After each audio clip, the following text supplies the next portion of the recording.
ma présentation. D'accord? So I'm going to talk about critical digital literacy. The focus of my talk is on critical digital literacy through computer-mediated communication and in virtual exchange contexts in particular. So what we actually do when we teach languages and cultures online, we do use computer-mediated communication, and virtual exchange in particular is a very popular format of doing the learning and teaching of languages and cultures online. Also in teacher education, increasingly popular in teacher education programs. Now, here are my talking points. I'm going to start with my understanding of agency that underpins my presentation. I'm also going to spend a little bit of time defining digital literacy and looking at digital literacy frameworks. That will bring me very quickly to the relevance of the socio-political context when we do work in digital literacy. And from there, we will very quickly come to why it is critical digital literacy that we should be engaging with and that we should help our learners to acquire. And I will show you a very practical application of all the theory I'll be presenting in the first half.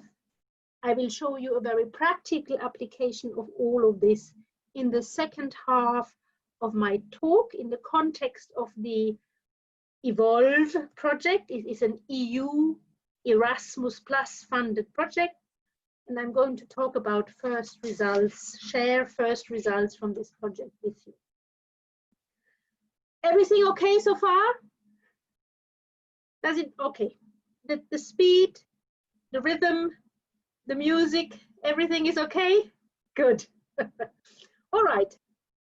So when I talk about agency, I mean agency in the sense of Paulo Freire's critical consciousness and agency. That is the understanding of our power in relation to somebody else's power, as it is reflected in our ability to read the world critically and the ability to act in the world to change it. But I also talk about agency in the sense that Leo van Leer and others have operationalized the concept in the second language acquisition context, namely an individual's socio-culturally mediated capacity to act, mediated, for example, by structures and tools. And in our case, in computer-mediated communication, the sites, the tools, the applications we use in technology-mediated learning and teaching of languages, cultures, and other subject areas. And you will see how these two understandings of agency interface with critical digital literacy in a moment. Now, let's briefly look at digital literacy first. It is a very broad, it's a very elusive construct, which is why it's actually quite challenging to grasp it and even more so to teach it. There are many definitions around, and I have opted for this one because it highlights the critical dimension of digital literacy. So the new media consortium on your side of the Atlantic frames digital literacy as the critical and practical understanding of digital technologies in the socio-cultural settings where people are creators as well as observers. And they also define digital citizenship as the critical and practical understanding of digital technologies in socio-cultural settings, where people are creators as well as observers. Digital citizenship, the responsible and appropriate use of technology, including digital communication, digital etiquette, digital health and wellness, and digital rights and responsibilities. The common feature of most definitions of digital literacy is that digital skills, digital literacy, digital literacies, and capabilities have both functional dimension and critical dimensions. And it is these critical dimensions in particular that are key for exercising agency in the sense I have just framed it. That is critical agency in technology-mediated contexts. Now, there are definitions around where this critical dimension is missing. Here is one of the most cited examples over here in the United Kingdom. It comes from JISC, that's a UK non-profit organization that supports post-16 and higher education and research.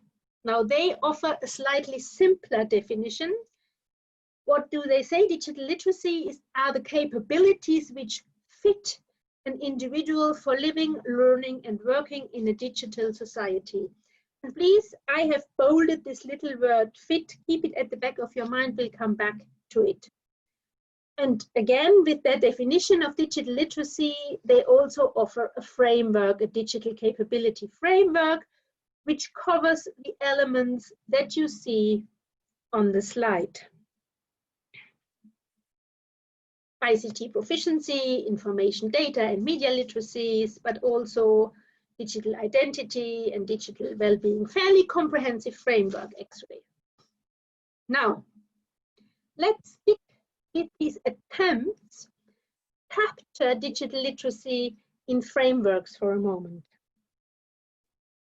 Mark Brown from the National Institute for Digital Learning at Dublin City University has carried out a critical review of digital literacy frameworks.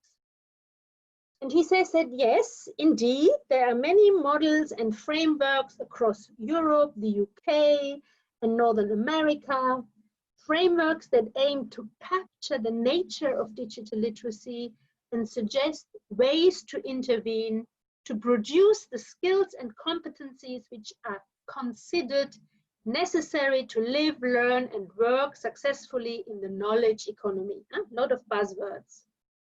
But he also says, and I do agree with him, that these frameworks are problematic because they largely frame literacy and therefore also digital literacy as universal and decontextualized.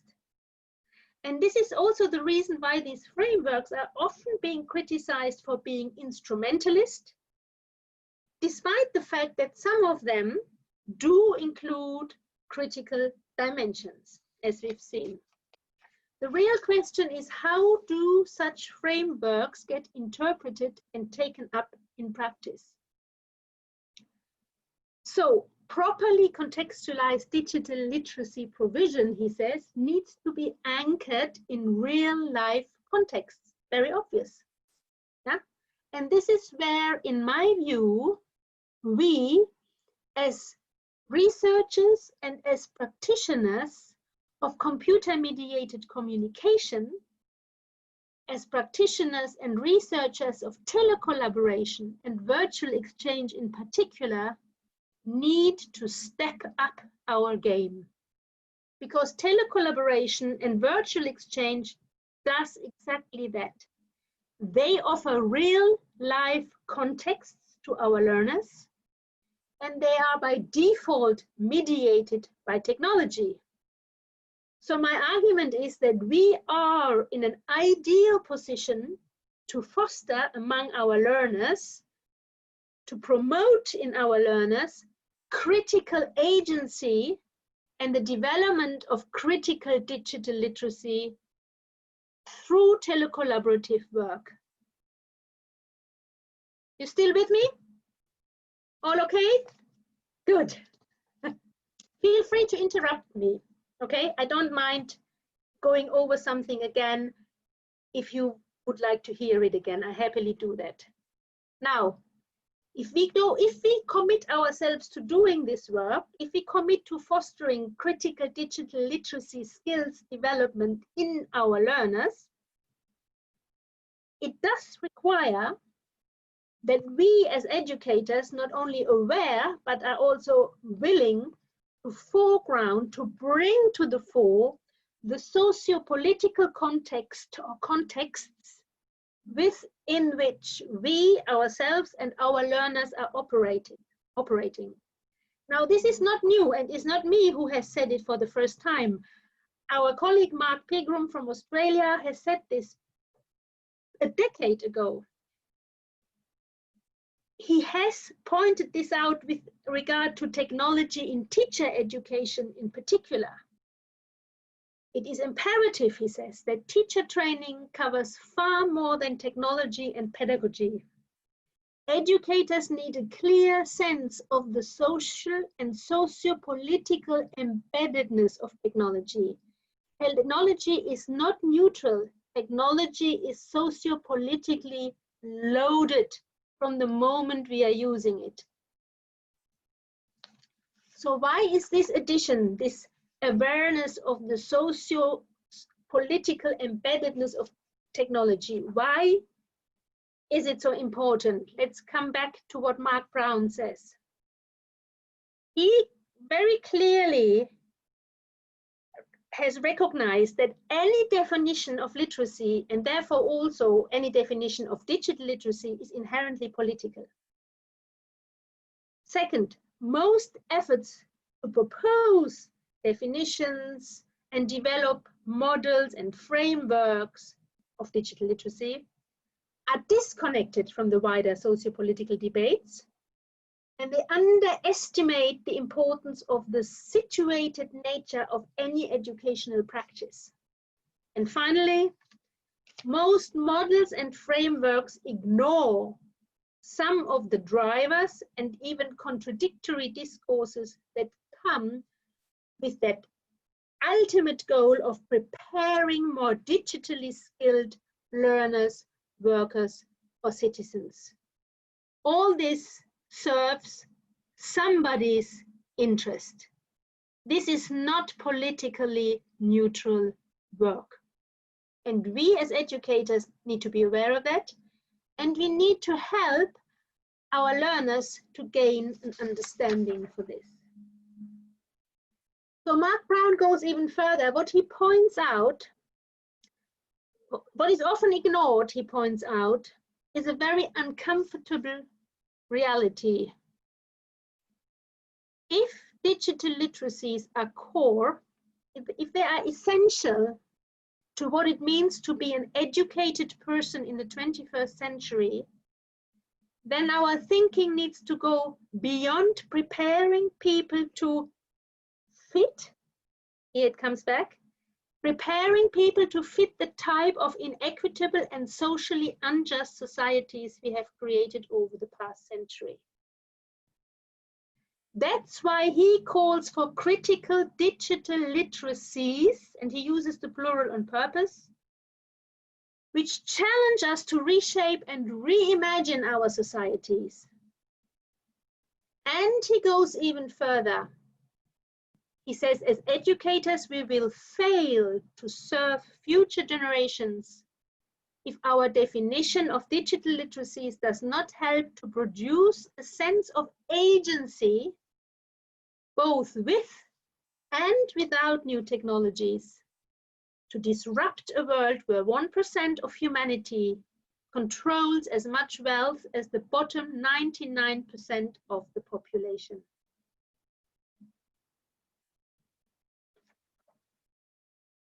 And it is in this spirit that I propose critical digital literacy skills development through work in computer-mediated communication in technology-enhanced learning and teaching of languages and cultures through telecollaboration and virtual exchange in particular, because we are, as I've argued, in an ideal position to do so. What we do is by default mediated by technology, and with each virtual exchange, with each telecollaboration, we bring at least two different socio-political contexts together. Learners come often from more than one cultural background, and we need to draw benefit from this. We need to bring it to the fore.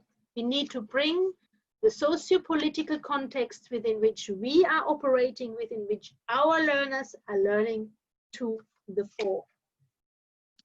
Now, for those who are not familiar with virtual exchange, because I think virtual exchange is not the only means of doing this kind of work, but it's one format of computer-mediated communication, of computer-mediated technology-mediated learning and teaching of languages and cultures that provides a very good setting to do this work. Virtual exchange is a practice, and I'm reading from the slide, the definition, is a practice supported by research that consists of sustained, technology-enabled, people-to-people education programs or activities in which constructive communication and interaction takes place between individuals or groups who are geographically separated and are from different cultural backgrounds, with the support of educators or specifically trained facilitators. So it combines the deep impact of intercultural dialogue and exchange with the broad reach of digital technology. Hence, it's ideal setting for doing critical digital literacy skills development. And this is exactly what we have. One of the aims of the EVOLVE project, EU-funded project that comes to an end in the autumn, evidence-validated online learning through virtual exchange. Yeah, it aims to mainstream this project. One of the aims of the project is to mainstream virtual exchange as an innovative form of collaborative international learning across disciplines in higher education institutions in Europe and beyond. We've been organizing training, we've researched. I was responsible for researching critical digital literacy skills development through virtual exchange, and we are involved in policy-making activities to bring virtual exchange to the attention of stakeholders in higher education institutions and also to the political decision makers. And we've been working with virtual exchange partners around the world in the context of the EVOLVE project, including partners from Canada, by the way. Now, this will be shared with you, this PowerPoint, and then in your own time, you can have a link to the clip behind this link. I just want to talk a little bit about training we have offered in the context of the EVOLVE project, and the training modules will be available as open educational resources. So if you are interested in engaging with the training that we have offered in the context of EVOLVE, training for critical digital literacy skills development, but also training for intercultural competence development, also training for language skills development, yeah, and training in virtual exchange pedagogy in general. Yeah, so here on this slide you see an overview of the training modules, and I'm so zooming in on one of the modules, which was my module, the one on critical digital literacy skills, which I developed together with my colleague Teresa McKinnon from the University of Warwick in the United Kingdom. We used the materials, just to give you an idea of what kind of materials we used. We used an extract from a keynote by Maren Deepwell, who is the president of the Association for Learning Technology in the United Kingdom. we used a collection of blog posts on critical pedagogy by Jean-Michel Morris, who is the director of the Digital Pedagogy Lab at the University of Mary Washington in the US. And we used the work, extracts of the work from Mark Brown, I've quoted him, and from Ron Darwin, I will quote him. Yeah? So all of this we've bundled together in an interactive module on critical digital literacy skills development. Now, through the training, the participants find out how they can use virtual exchange. So it's kind of creative modeling. Yeah, the teacher trainees who took part in our training then do the same with their students. So we call this creative modeling. They experience it first from a student point of view before they then go on and implement it in their own teaching. So they find out how they can use virtual exchange to address issues of language and culture in a way that avoids linguistic and cultural hegemonies, and issues of digital literacy so they can overcome technological determinism and to tackle some of the bigger issues that are confronting humanities. Hence, not just digital literacy skills development, but critical digital skills development. We show in the training how learners can be guided to take a first step towards becoming more aware of how power operates in digital spaces and how it shapes ways of thinking and doing that are implicated in social and cultural reproduction. And this was a quote from Ron Darwin. And we think that the key to success in this training are tasks that are designed to develop this critical lens through which the learners examine both linguistic and non-linguistic features of digital media, start to understand potential biases and assumptions, and then get into a point where they then can meaningfully verify information that comes to them and hopefully access the truth. To evaluate what we have done in the 2 training rounds, we have used pre and post surveys, and these are some of the survey questions which were informed by our work into critical digital literacy. So if you look, for example, at the 3rd question in the pre and post training survey, 3rd question says, I am able to explain how different digital modes of interaction, written interaction, oral interaction, visual interaction, may impact on how communication plays out and how we perceive others online. Yeah, so there was a Likert scale from 1 to 5, and they had to rate this before the training and after the training. Another question, question 5, I can recognize the potential bias in online information and communication through different media. Okay. And from the pilot round in 2018-19, these are the results from the pre and post survey evaluations. And you can see that we were actually successful with our intervention, with our training. Having said that, there is often still confusion after a small amount of training, after all, about the difference between digital literacy and critical digital literacy. And it showed us that there's really important work to be done in terms of task design to bring this socio-political context, the critical dimension of digital literacy to the fore, help learners to understand what it is that we want them to be able to do when they interact and use media.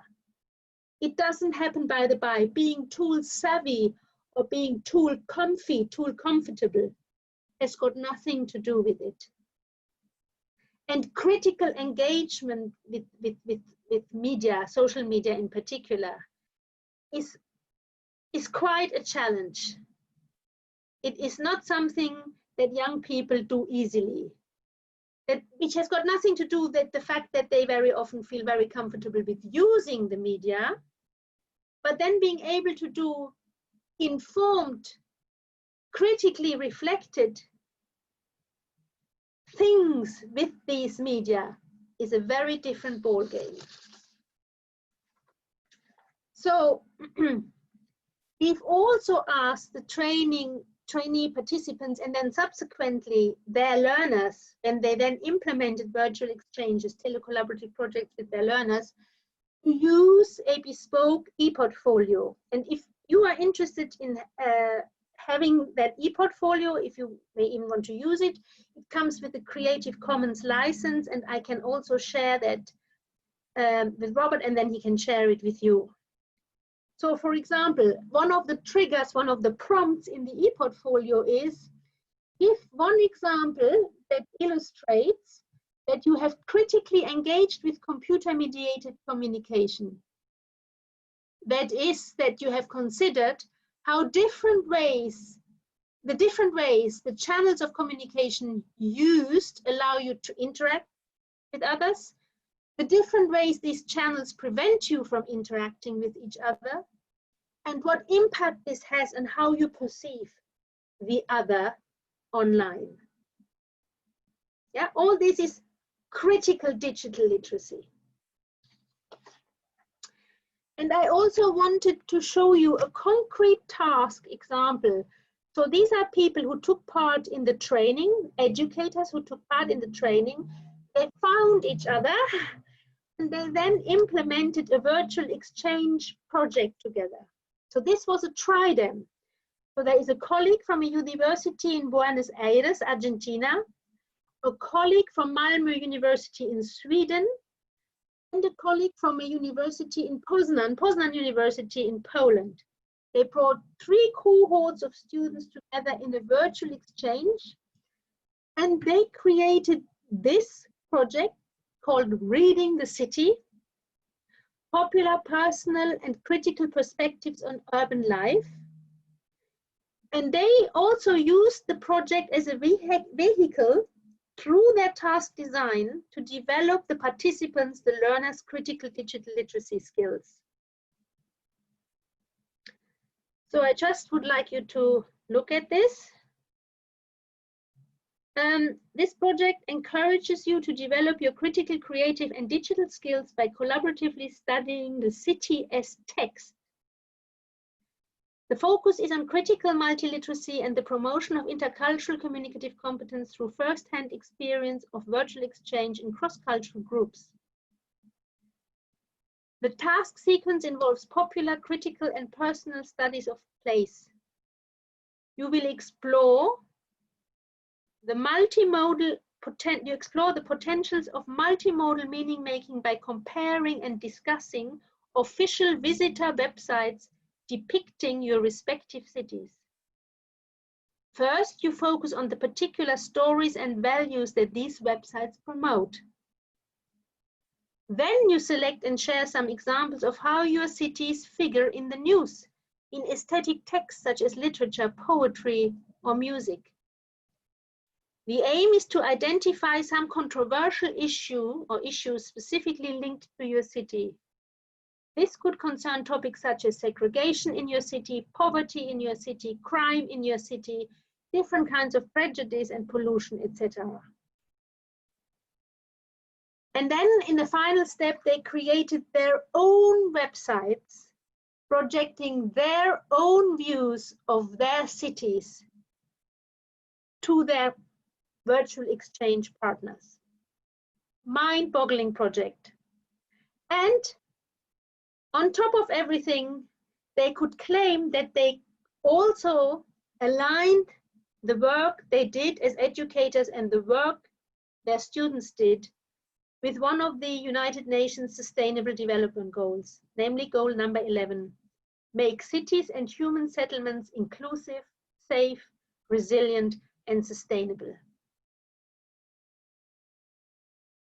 Thank you. And here comes my pitch. The Evolve project has 3 dissemination seminars. The first one is tomorrow at 12 o'clock European time. You can still come. I put the direct link to the presentation of the Evolve, first findings from Evolve in my PowerPoint. But there is another opportunity on the 25th of September. And in that dissemination webinar, you can hear the educators who created that project that I've just presented to you. And their students will be talking as well. And then there will be a third dissemination seminar on the 30th of October. So if you are interested, if you got hooked through my talk, I'll keep you informed via Robert. But you're also very, very welcome to get in touch with me personally. I can easily be found, Miriam Haug, the Open University, and we are in touch. There are also my references. Et voilà. Merci beaucoup.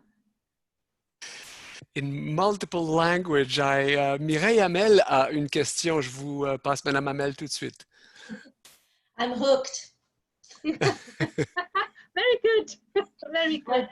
I'm hooked. I will not do justice to your presentation, even with my questions, because I feel like I will need to assimilate some of what you've said, but it addresses some deep concern and some deep interest that I have. My big question to you, though, is on a practical level. Could you give us an example of the socio-political context that you've described it as being not neutral, as being loaded? What kind of example? Like, I've sensed that to be the case, but can you validate my feeling with examples, please? No, I said that with regard to technology, with tools and applications. Yeah. They are not neutral. There are big corporate, there's the industry, there are big corporate entities that are behind them. And whoever has more money to throw at something, like Google, eventually takes over everything. Do you see what I mean? Microsoft, Teams, the meeting tools, Zoom. Zoom is an example, okay? So that's why I say this is where it starts. We need to bring to the fore that these are, we think we have a choice. Yes, we have a choice, but ultimately we use whatever is most predominant, what is out there, what dominates the market, and what helps somebody generate a lot of income, okay? So this is why I say anything that is open source, anything that is freely available, anything that is open educational resource in particular, go for it. Any open access publishing, go for it. This is where we should all be, because elsewhere somebody makes money. And Dr. Haug, I understand that, and I'm willingly participating as a consumer here and there.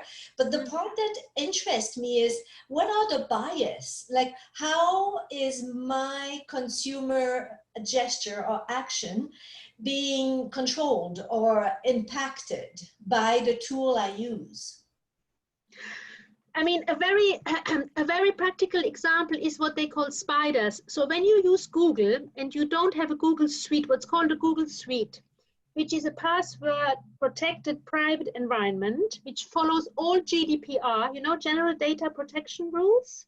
Yes, yes. So unless you invest, and here it starts, unless you invest in a Google Suite, everything you put out on a Google Drive, everything in your Google Mail, can be found through spiders. It is data that you give out there in the world, and somebody uses algorithms, and we are not even aware of that, bespoke algorithms to find detailed information about you. The websites you look at, okay? The online shops you buy from, the news pages you read online, how much time you spend on these sites.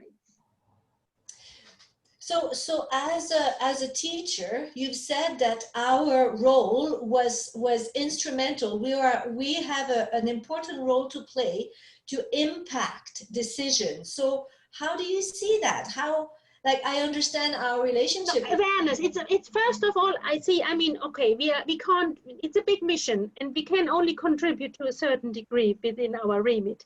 But I think awareness raising, through awareness raising, we can achieve a lot. Okay, so that you don't need to fight the big corporate world, but raising awareness, fine. And then through a project like the one these people have created, the Reading the City, and starting with, okay, how is the place where I live, my immediate cultural context, how is that projected out into the world by those who have a say in my city, okay? Those who take the decisions, those who have the money. What photos are out there? What story do they tell about the city? And again, what kind of narrative is used? So linguistic features, what kind of visuals are used? Start analyzing this with the learners. Use multimodal analysis. And then in the second phase of that project, they also looked at other perspectives on the cities. Like someone might have composed a song or written a poem or a short story that is based in that city. So they looked for material that was not to be found on this website, but that also told a story about that city. And they looked particularly for things that were hidden, that the officials tried not to show. I mean, a very oversimplified example would be, if someone looks at Rio de Janeiro, how many clicks do you have to click until you learn that there are favelas and poor people who live in slums? Did you see? I mean, I'm oversimplifying. So what? And then they found something that was officially not known, but that someone else had already written or sung about, or in any other way reported or testified to. And they used that angle on their city to create a totally new website, a totally new entry point. And it was important to them because they had found something that they could identify with and that they wanted to communicate to the other learners in their group. Mm-hmm. This is socio-political work. That's the socio-political work I was talking about. Wonderful. And then to use all that you find and to put it skillfully and meaningfully on a new website, for example, and to make sure the messages that you want to communicate go first. That is critical digital literacy. I mean, Reading the City is just one example. You can imagine many other projects that align with the UN Sustainable Development Goals and that foster critical digital literacy skills development while in the learners, while they work on such a project. Does everybody understand what I'm trying to say? Any other questions? Or have I stunned you into silence? Not at all, actually. It's hard. We just, I think all of us are maybe shy to speak in English. So go ahead, as mentioned, Madame Hawk mentioned, elle comprend très bien le français. The other, I have many questions myself. One of my first question would be, did you willingly and probably consciously choose to use the word literacy by opposition to citizenship when talking about numeracy? And did you willingly choose to use the word skills rather than competency? That's one question. And yeah, let me answer that one first. No, I think I see this critical digital literacy skills as an important part of digital citizenship. Yeah? Yes. This is a defining element of digital citizenship. In terms of the skills and competencies, no. It was not a deliberate choice, but I think because I engage so much with the work of Mark Brown and Ron Darwin, I use what they use in their publications. And Ron Darwin, by the way, he's based at the University of British Columbia, in Vancouver, and he's about to become a big name in the field of critical digital literacy. So watch out for him. He's a young researcher, but he's yeah. Another person you may want to invite to talk at one of your webinars one day. Could you repeat his name? Ron Darwin. Ron Darwin. Ron Darwin, very well. And he's at the University of British Columbia in Vancouver. Anybody else with another question before I jump in again? Can I just ask you, do you think it matters whether we talk about skills or competencies? Considering what I'm really after. I mean, what do you say? I think it does matter in terms of clarity of everybody, where they sit, and also the fact that right now, in the way we're redefining teaching in the schools, we're going after you know, core competencies that we want to develop that include critical thinking and such other competencies. So it's a matter of we have come to consider or to perceive skills as being a inherent part of competency, and maybe it's reductive a little bit as the same as literacy, as you know, you learn the language and then you learn to make the cake with the language. So I think using the words that you're using might be reducing a little bit how far we can go with it in the realm of what we're doing right now. I understand in your context. But this is, the connotations are probably slightly different for everybody, depending on your cultural and socio-political context, by the way, and educational context within which you're operating, your institutional parameters, etc. But to me, skills are more concrete. To me, whereas competences are very, very often tend to stay on a conceptual meta level, descriptive level, whereas when we talk about skills, it becomes very quickly very concrete, and I would like this work to be very concrete. Madame Amel, go ahead.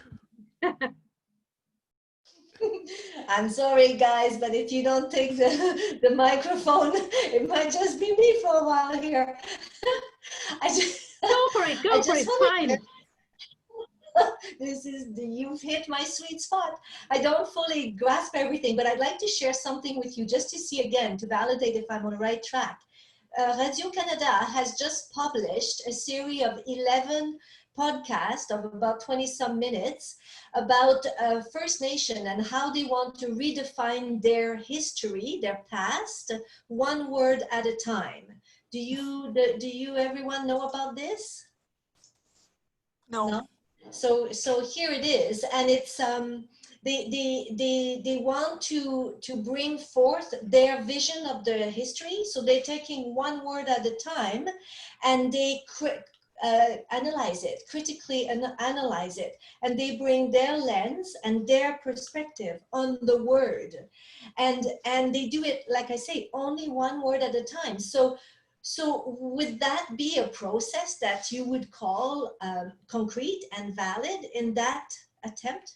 Yeah, absolutely. And I can see huge potential in a virtual exchange project in that. Can you imagine if you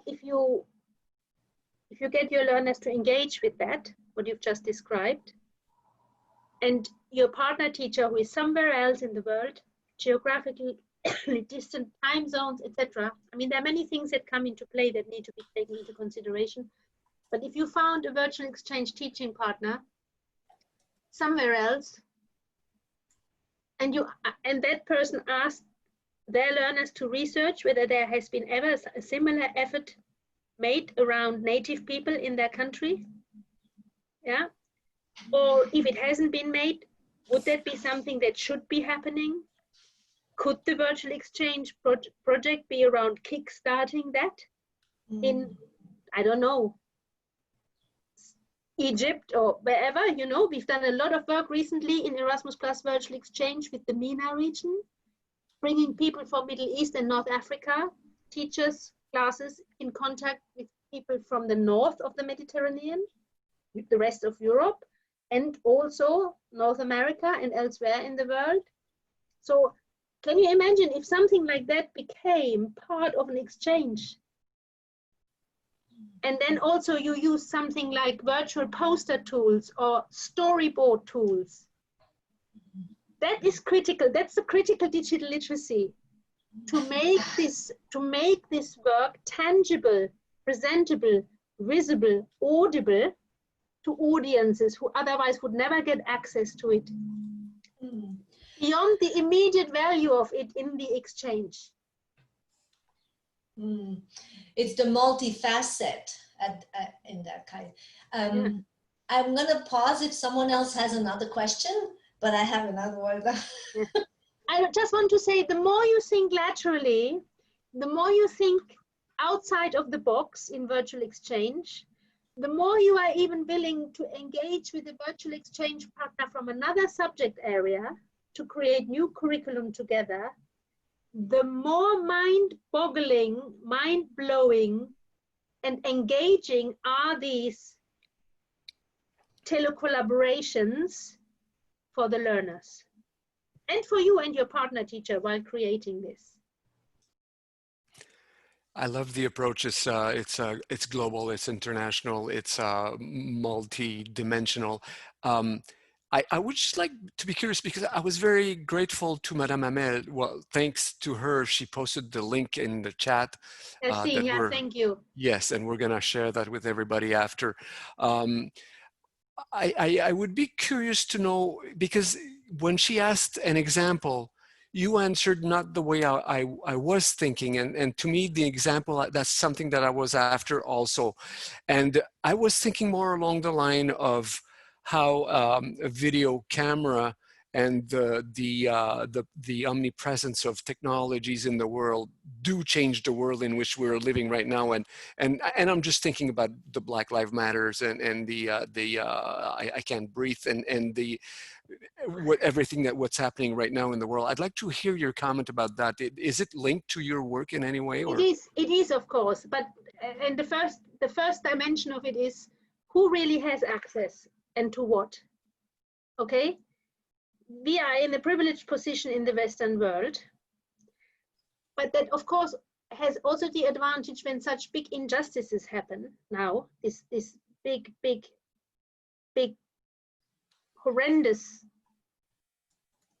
events, they get communicated very quickly. So the establishment, political establishment, cannot hide, they cannot pretend that this hasn't happened. So the amplifying dimension of this, absolutely. That is what I see is one of the big advantages of technology. But then where critical digital literacy kicks in is separating the hype that often also comes with it from the core value work that needs to be done with this information, with this textual, visual, auditive information. And this is where we, as educators, the socio-political context, just the fact that it goes viral in itself can be almost more damaging than the fact that everyone knows about it. What do you do once you know this, once you have it on your screen, once the learners have it in the palms of their hands? What is it what we want them to be able to do with this? This is where the meta level, the reflection, the real work starts. I would just say that in Canada, the impact of those events has been to see our RCMP commissioner being under the spotlight in Canada yesterday and not being able to answer what was the bias that the police force had. And the other benefit, and it's not any hype, is to look here in Canada, and the first question that was being asked was about latent racism, but it soon came to the discrimination against First Nation people, and it became very, very real for us. So yeah. I think there's I'll let Madame Amel speak. She has another question. And that will be the last one today. I mean, here in the UK, in my university, since that happened, we are the main word every day, decolonizing the curriculum. Now we are on a mission. We are decolonizing our curriculum. Why was it colonized in the first place? Sorry. Yeah, I think that I'm not a good poker player. You can tell my tales. Okay, so decolonizing, definitely, that's exactly part of the podcast that I mentioned before. I have this real strong interest about uncovering hidden bias. Yeah. And do you use that tool, like the Harvest, like the Harvard University? It's called the Implicit Project. Do you use it? Like, no, I mean, thank you for drawing my attention to it. I'm going to write this down. Do you guys know it? Do you know it? The Implicit Actually, I do know it. I use it in communication. Nice. For my students, yeah. How do you use it? I've asked them to, it's a reflection paper. Okay. And I mean, whether often they still don't click that they have a bias and they don't understand the results. I don't care. I just want to make them think that, a lot of these things are unconscious. So yes, that's what I mean with bringing it to the fore. Yeah, but that's often it starts by denial. I don't care. That's where they are, at least, they're forced to do some kind of exploration. Yeah, denial is a very good one. I mean, there are also frameworks that tell you how you go, the different stages you go when you try to help people to do intercultural communicative competence development. Mm-hmm. So that denial is very often the first stage. And then another unfortunate stage is where the illusion of commonality, where then all these young people think, oh, we're not so different. We are all the same around the world. That's another one that I don't know, Hélène, you have had to tackle that one. Which one? The illusion of communality. Where they then think, we are not so different, we are all the same, young people around the world. It speaks more to me as stereotyping. That's how I interpret this. And of course, it's not always it's not always a problem to overgeneralize, like for certain things. Like if you go to the doctor office, you do expect a certain kind of experience, or there's a reception and you get your info, maybe your insurance data, and then you sit down and they'll ask you if anything changed in your life. So you have a certain set of expectations. It's problematic when it applies to people. And it can be problematic. It is, and stereotype working with stereotypes is a big challenge in virtual exchange in particular. So the way I have managed to shift away from that is I work with the work of the Institute of Othering and Belonging. There is the Institute of Othering and Belonging and the Institute at Berkeley.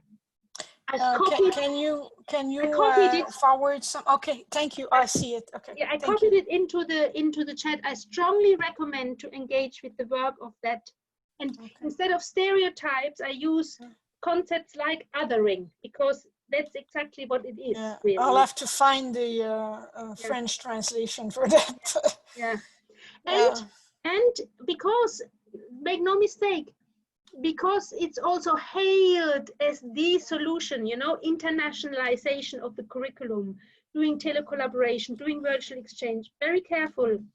There is another network that I recommend, the Critical Internationalization Studies Network. Okay. I write it down. It's Okay, thank you. It's Sharon Stein. Again, she happens to be at the University of British Columbia. Okay. Yeah, Sharon Stein, and it's the Critical Internationalization Studies Network. It is they don't bombard your email box. They do every 6 weeks something meaningful, a webinar. Otherwise, they they offer a platform for sharing. I see. Okay.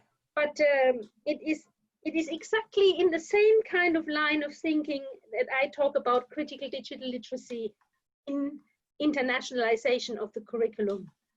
Okay, I see. Okay. That's a good